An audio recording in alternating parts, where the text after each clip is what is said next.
Welcome to the Shanghai. May I take your order? See what I mean? That's like no consistency at all, but whatever. She gives a deep bow. Her well-delivered and personal introduction, putting her in a good mood. It's a nice change for the norm for Yuko. Just tea, please. Hanako, is out? I will slice of pie and coffee. Just tea, please. Coming right up. Taking a seat, which I'll be back shortly. Yuki's a smile and a nod for shoving after the counter. We make our way to some empty seats by the window in quick measure.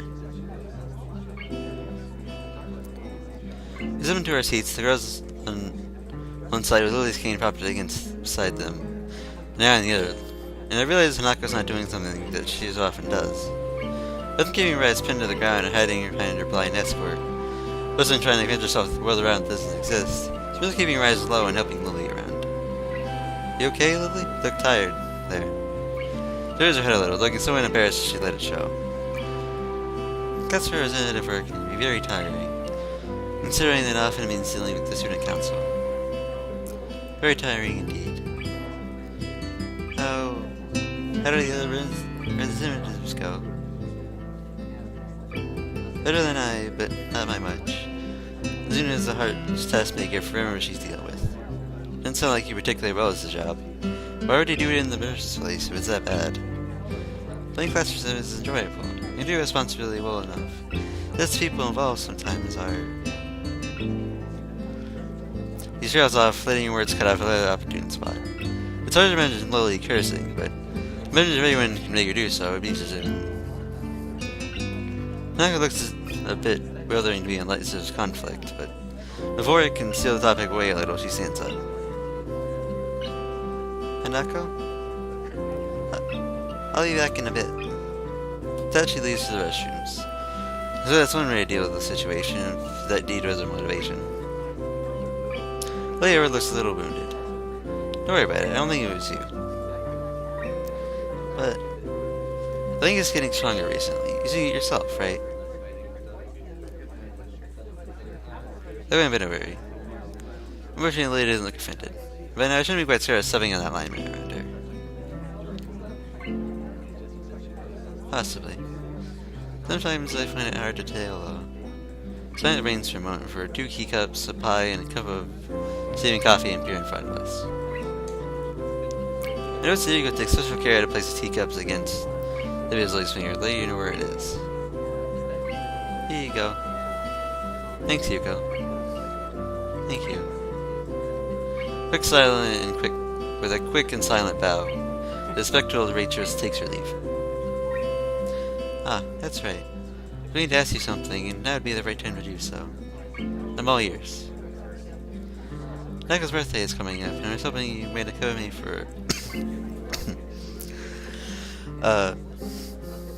for present shopping in the city this weekend. Naka's birthday is soon. It's supposed to be a nice chance for her to cheer up for a bit. Like Hugo, she always being teetered on the edge of either panic or depression. She doesn't enjoy herself much outside of chess games. All that aside, learning to lay out the city better with a friend, giving me company, sounds like a good way to spend a weekend. Sure, you're happy to. Have you got any plans for your birthday, a party, or anything? Naka being Hanako, perhaps a low-key affair would be. Say something and cuts herself short, leaving where she brings her teacup to her lips and gets a sip. After a few seconds, I notice Hanako walking up to us over her shoulder. Lily's turning was very good as she was the sound of the restaurant door opening that tipped her off. Hanako takes her seat once again and wastes no time in drinking your tea. As soon as the three of us are quietly eating and drinking as the sun sets. Just to spend the remainder of the day's light, it makes me appreciate the quiet and serene surroundings of Yamaku. They're really beginning to like life here, as isolated as it may be. I finish the last of my coffee and rest the mug on the table while the girls talk between themselves. Coffee here is a bit bitter for my taste, but it's still quite good. Better than what I can make myself in any case. The girls' class is mainly focused on their respective reading preferences, which does give me a little curiosity in a related topic. Hey Nako, I was just wondering, besides of chess and reading, do you have any hobbies or things you like doing?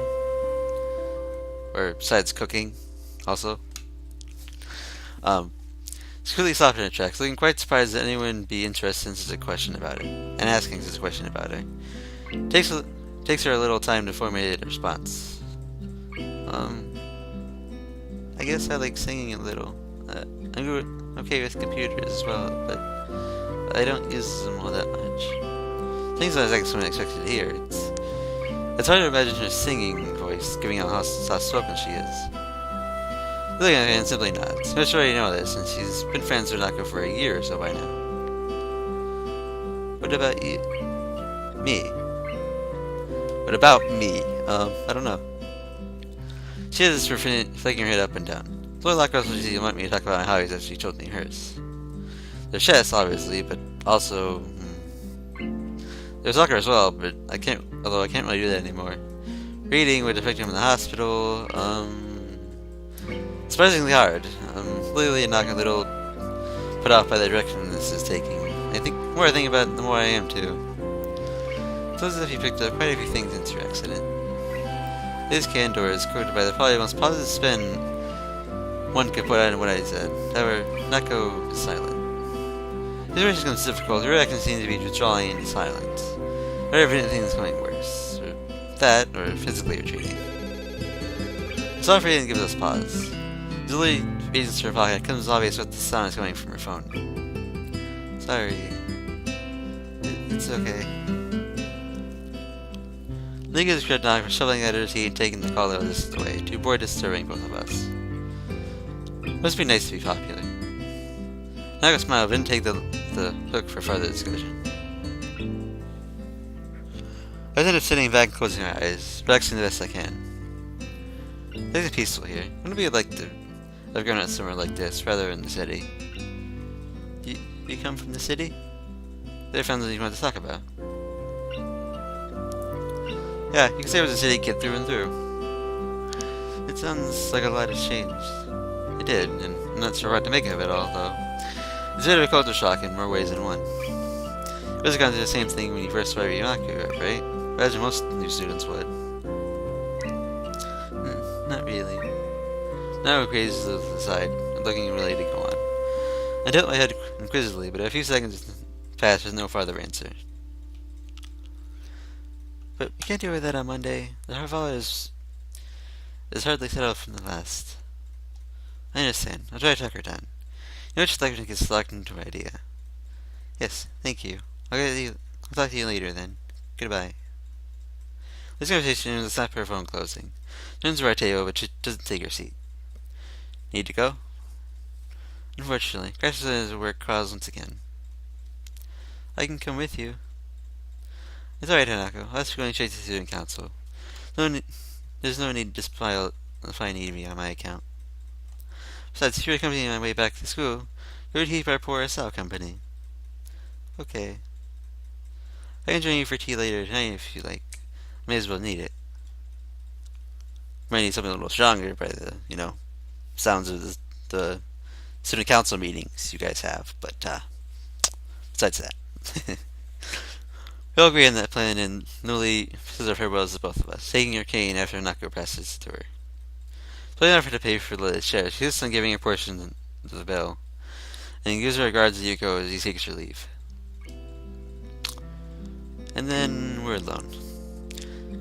Maybe all well and good to leave Nako and I alone to have some time together, but all it typically means is two of us sitting near each other in silence for a while. Whatever was looked to Nako. I never thought myself as a scary person, but I noticed when anyone acting this way around me was quite self-aware. That it's my fault that she's so troubled. As we get more used to people, if you stop being so cloistered, is that what this is? In Yumaku, but even people much older than lack so strongly to single glance at her face, you might as well feel the same way as I do now. Little Class 22. She says Yumaku shouldn't use socializing, but she leaves, and she might try or get thrown back at her by the people she can't deal with her scarring. Or something else he was going? How much of a dinner yet, after all? No brightens and nods vigorously. Granted, I brought the taka for her. I guess she knocked Yuko's gaze, and she duly comes over and take her order.